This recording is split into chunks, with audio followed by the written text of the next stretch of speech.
क्या आप यकीन करेंगे अगर मैं कहूं कि एक ट्रेन भूतिया हो सकती है? एक ऐसी ट्रेन जिसमें कदम रखते ही लोग रहस्यमय तरीके से गायब हो जाते हैं। आज हम आपको एक ऐसी ही खौफनाक कहानी सुनाने जा रहे हैं जहां यात्रियों को पता ही नहीं चला कि वे कब मौत के मुंह में समा गए। लेकिन इस बार कुछ अलग हुआ। इस बार भगवान राम का आशीर्वाद था और राम नाम की शक्ति ने एक ऐसा चमत्कार किया जिसे देख पूरी दुनिया दंग रह गई। अगर आप सच्ची हॉरर स्टोरीज और रहस्यमयी घटनाओं को पसंद करते हैं तो यह कहानी आपके लिए है। तो चलिए शुरू करते हैं। रात के करीब 12:30 बज रहे थे। पहाड़ियों के बीच से गुजरने वाली कालरात्रि एक्सप्रेस अपनी पूरी रफ्तार में थी। बाहर घना अंधेरा था। केवल ट्रेन की हल्की सी रोशनी पहाड़ों की छायाओं को भेद रही थी। ट्रेन के अंदर के माहौल में भी एक अजीब सी शांति थी, लेकिन यह शांति आरामदायक नहीं बल्कि डरावनी थी। कुछ यात्री नींद में थे, कुछ खिड़की से बाहर झांक रहे थे, लेकिन उनमें से कई इस ट्रेन के अतीत से अनजान थे। यह वही ट्रेन थी जिसमें पिछले 3 सालों में 12 यात्रियों की रहस्यमयी मौत हो चुकी थी। कुछ गायब हो गए थे और कुछ का शव सीट पर ही बैठा हुआ मिला था, बिल्कुल शांत, लेकिन उनकी आंखें हमेशा डर से फटी हुई होती थीं, मानो मरते वक्त उन्होंने कुछ भयानक देखा हो। रेलवे विभाग ने कई बार इस ट्रेन को बंद करने की कोशिश की थी, लेकिन हर बार कुछ अनजानी ताकतें इसे चलाने पर मजबूर कर देती थीं। रहस्यमयी दस्तावेज और अजय की जिज्ञासा। अजय सक्सेना, एक साहसी पत्रकार, इस ट्रेन के पीछे छिपे रहस्य को जानने के लिए बेहद उत्सुक था। उसने कई रिपोर्ट्स पढ़ी थीं और उसके हाथ एक ऐसा दस्तावेज लगा था जिसमें बताया गया था कि यह ट्रेन एक श्राप से ग्रस्त है। अजय को भूत प्रेतों पर विश्वास नहीं था, लेकिन वह सच्चाई जानना चाहता था। उसने अपने 3 दोस्तों रवि, शिखा और संदीप को इस मिशन में शामिल किया। यार ये सब बकवास है, रवि हंसते हुए बोला। अगर इतना ही डर लगता है तो क्यों आ गए इस ट्रेन में? शिखा ने हल्की नाराजगी जताई। मुझे नहीं लगता कि भूत प्रेत जैसी कोई चीज होती है, ये बस अफवाहें हैं, संदीप ने कहा। अजय चुपचाप अपने नोट्स देख रहा था। उसके पास कुछ पुराने अखबारों की कटिंग्स थीं जिनमें इस ट्रेन की घटनाओं के बारे में लिखा था। 13वीं बोगी में सफर करने वाले यात्री गायब, कालरात्रि एक्सप्रेस का रहस्य, क्या सच में कोई आत्मा इस ट्रेन को चलाती है? रेलवे विभाग भी इस ट्रेन के रहस्य को सुलझाने में नाकाम। अजय को पता था कि इस ट्रेन में कुछ न कुछ जरूर है। उसे बस इंतजार था कि कब अजीब घटनाएं शुरू होंगी। पहली डरावनी घटना। रात के 1:15 बज चुके थे। ट्रेन एक वीरान स्टेशन पर रुकी, शिवपुर जंक्शन। लेकिन यह अजीब बात थी क्योंकि इस स्टेशन को कई साल पहले बंद कर दिया गया था।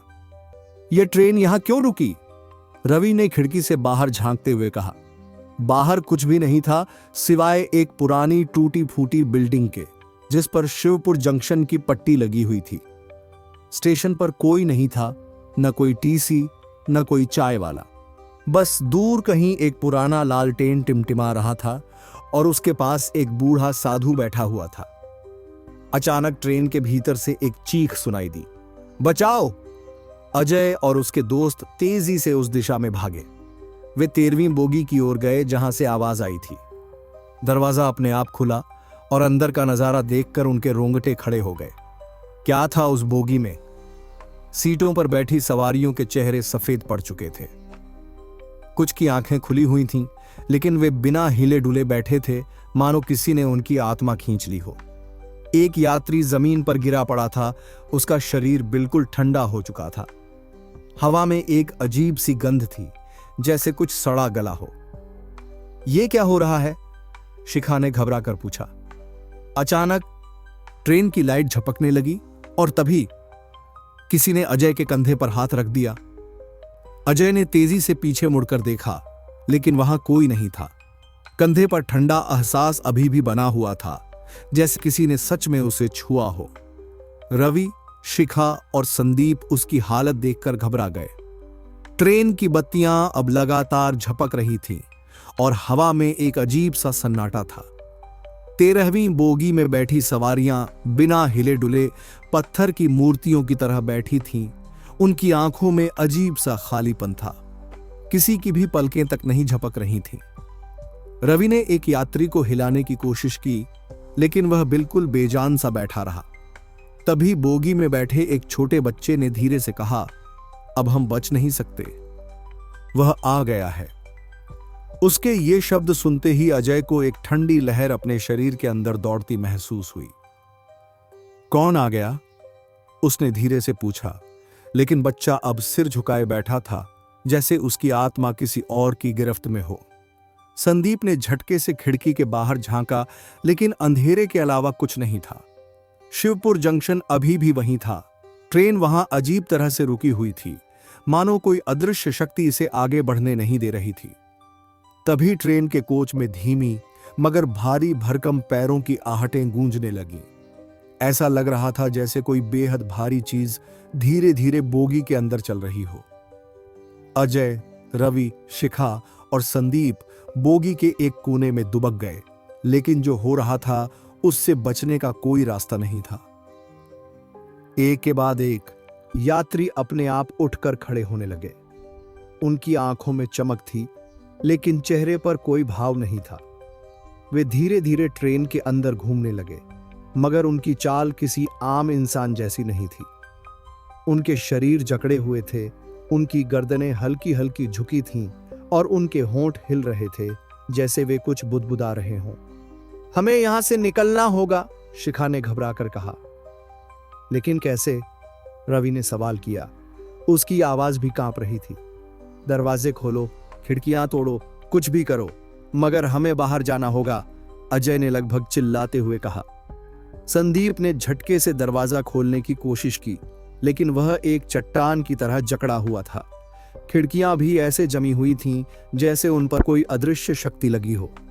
अचानक ही बोगी में एक जोरदार झटका लगा और ट्रेन के सभी यात्री एक साथ जमीन पर गिर पड़े। इसी बीच ट्रेन की एक और खिड़की के पास वही बूढ़ा साधु दिखाई दिया जो स्टेशन पर बैठा था। उसने ट्रेन के अंदर झांका और फिर अपने हाथ में पकड़े त्रिशूल को खिड़की पर पटका।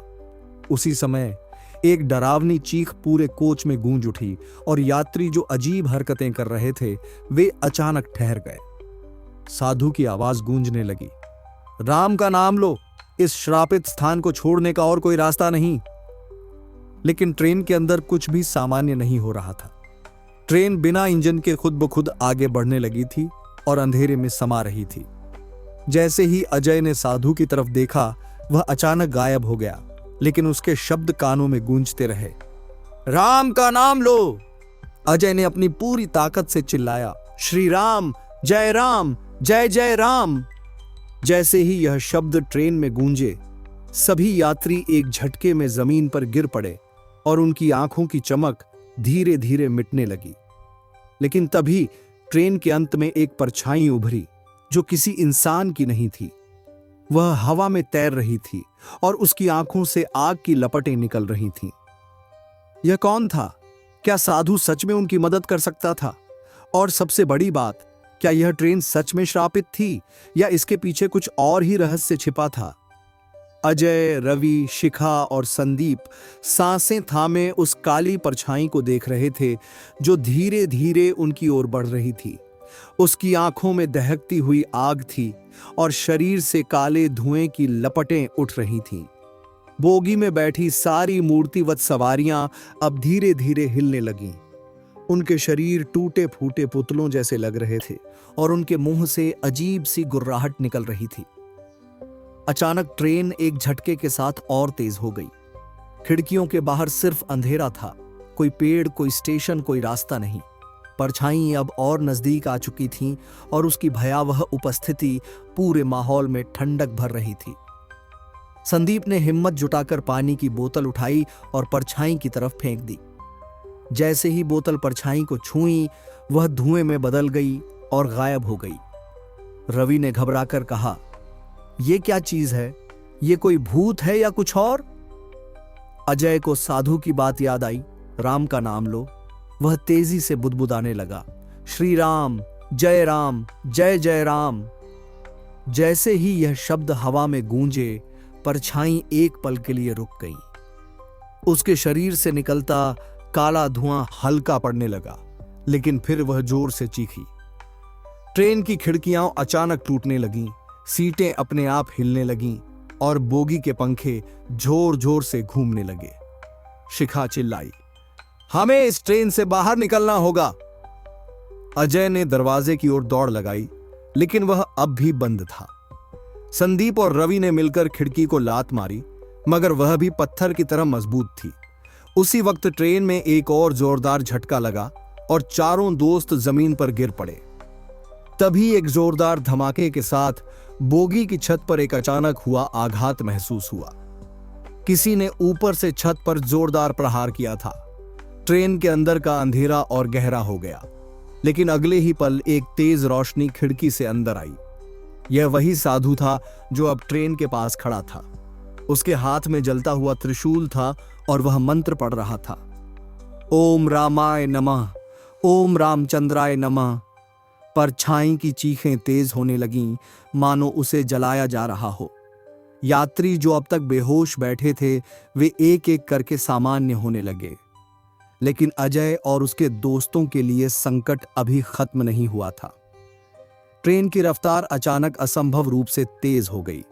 खिड़कियों से बाहर अब अजीब सी लाल रोशनी दिख रही थी, मानो ट्रेन अब किसी और ही दुनिया में प्रवेश कर चुकी थी।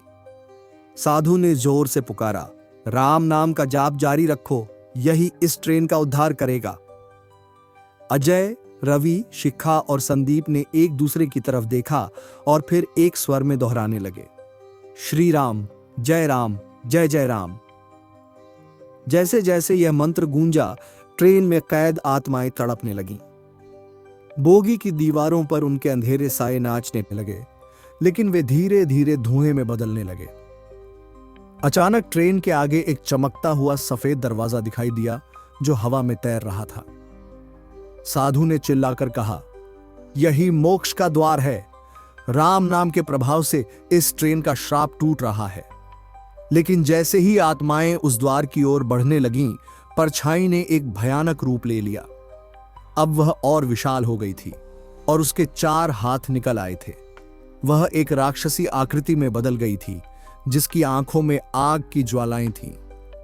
तुम्हारे मंत्र मेरे श्राप को नहीं हरा सकते, परछाई गरजी। साधु ने त्रिशूल उठाया और जोर से कहा, श्री राम की कृपा से कोई भी श्राप अमर नहीं रह सकता। त्रिशूल से निकलती रोशनी परछाई पर पड़ी और वह दर्द से चीख उठी। लेकिन उसने अंतिम प्रयास किया और एक जोरदार झटके के साथ ट्रेन के पूरे सिस्टम को तहस नहस कर दिया। परछाई जोर से चिल्लाई और उसकी चीख से पूरी ट्रेन हिलने लगी। बोगी की दीवारें कंपन करने लगीं, खिड़कियों पर गहरे दरारें पड़ गईं और छत से टपकती पानी की बूंदें अब लहू की बूंदों में बदल गईं। हवा में एक अजीब सी गंध फैल गई, मानो किसी पुराने श्मशान की राख इस बोगी में उड़ रही हो। अजय, रवि, शिखा और संदीप जमीन पर गिरे पड़े थे। उनकी सांसें तेज हो गई थीं और दिल इतनी तेजी से धड़क रहा था जैसे अभी उछलकर बाहर आ जाएगा। ट्रेन का हर यात्री अब जिंदा हो चुका था, लेकिन वे सभी कांप रहे थे, क्योंकि सामने जो खड़ा था वह सिर्फ कोई आत्मा नहीं थी। वह एक श्रापित शक्ति थी जो सदियों से इस ट्रेन में भटक रही थी। साधु ने जमीन पर अपना त्रिशूल गाड़ा और जोर से बोला, राम नाम की शक्ति से तेरा अंत निश्चित है। यह श्राप अब और नहीं टिक सकता। परछाई ने भयानक अट्टहास किया और अचानक उसके चारों हाथों से आग की लपटें निकलने लगीं। वह अब पूरी बोगी में फैल गई थी। उसकी आंखों में हजारों आत्माओं की चीखें थीं।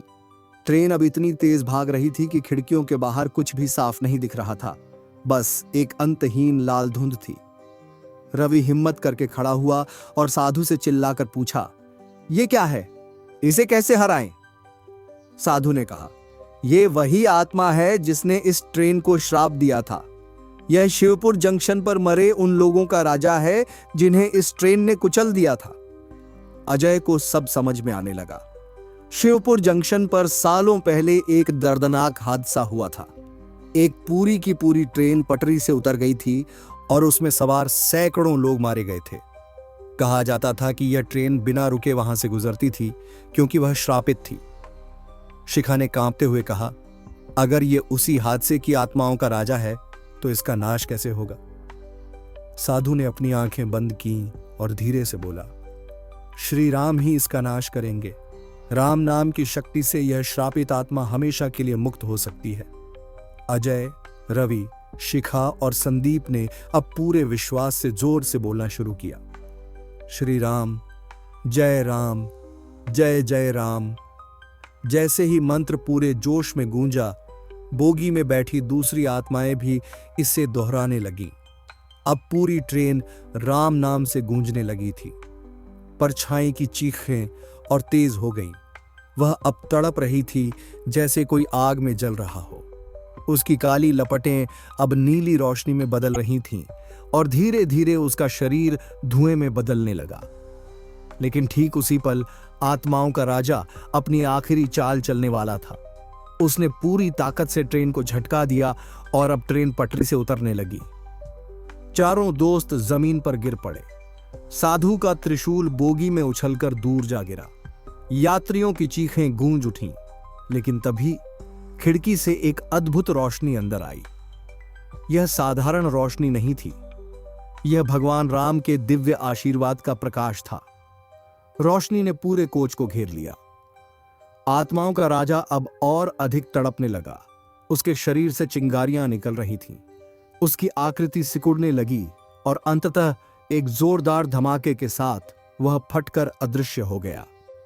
ट्रेन अचानक शांत हो गई। झटके थम गए, अंधेरा खत्म हो गया और खिड़कियों के बाहर अब एक सामान्य ट्रैक दिखाई दे रहा था। ट्रेन अब अपनी पटरी पर थी, मानो कुछ हुआ ही ना हो। अजय, रवि, शिखा और संदीप हांफते हुए उठे। यात्रियों ने एक दूसरे की ओर देखा। उनकी आंखों में भय भी था, लेकिन राहत भी। साधु ने धीरे से कहा, राम नाम की शक्ति से आज यह ट्रेन श्राप से मुक्त हो गई। अब यह कभी भी भूतिया ट्रेन नहीं कहलाएगी। ट्रेन धीरे धीरे एक नए स्टेशन पर जाकर रुक गई। बाहर की दुनिया एकदम सामान्य लग रही थी। अजय ने खिड़की से बाहर झांका। स्टेशन का नाम था रामपुर जंक्शन। यह केवल एक संयोग था या भगवान राम की कृपा? चारों दोस्त ट्रेन से उतर गए। वे जानते थे कि जो कुछ भी हुआ वह एक भयानक अनुभव था, लेकिन उन्होंने यह भी महसूस किया कि असली शक्ति विश्वास में होती है और जब तक राम का नाम है तब तक कोई भी बुरी ताकत किसी का कुछ नहीं बिगाड़ सकती। तो दोस्तों, ये थी भूतिया ट्रेन की रहस्यमयी कहानी, जहां राम नाम की शक्ति ने आत्माओं के आतंक को खत्म कर दिया। क्या आपको ये कहानी पसंद आई? क्या आप मानते हैं कि भूतिया ताकतों पर आध्यात्मिक शक्तियां विजय पा सकती हैं? हमें कमेंट में जरूर बताएं। अगर आपको ये कहानी पसंद आई तो लाइक, शेयर और सब्सक्राइब जरूर करें, क्योंकि ऐसी और भी खौफनाक और रहस्यमयी कहानियां आपके लिए लेकर आते रहेंगे। मिलते हैं अगली कहानी में। तब तक ध्यान रखें। हो सकता है अगली बार जब आप ट्रेन में सफर करें तो कोई अनदेखी ताकत आपके साथ सफर कर रही हो।